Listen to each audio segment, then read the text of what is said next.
So we recently had a client that had a very specific requirement on their home, and I kept finding the homes and they did not want to live in the neighborhood that these homes were in because they did not want to live in an HOA or POA neighborhood. Edna Kimble, Edna Sells, Century 21 Wright Real Estate. Now, what is that? That is a Homeowners Association, and that means that there are certain rules that you have to abide by.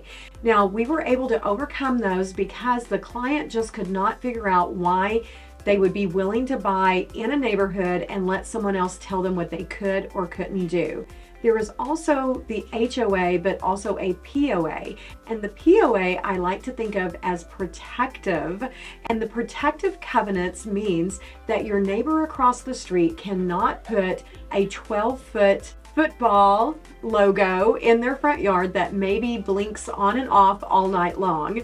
So there are certain restrictions, such as they cannot leave a boat in their driveway or on the side of the street, and or a vehicle that's broken down. They have to keep their lawn mowed. Now, these are protective covenants. Once I got the client to understand that what the covenants were and why they were important, they actually went ahead and purchased a home, and they love it there. So there are definitely pros and cons to the HOAs, and what I recommend is you get a list of what those covenants are or those restrictions are, because at the end of the day, even though it feels restrictive, it may actually be more protective, and that means that when you go to sell, your price values are not going to drop because of what the neighbor next door has done or hasn't done.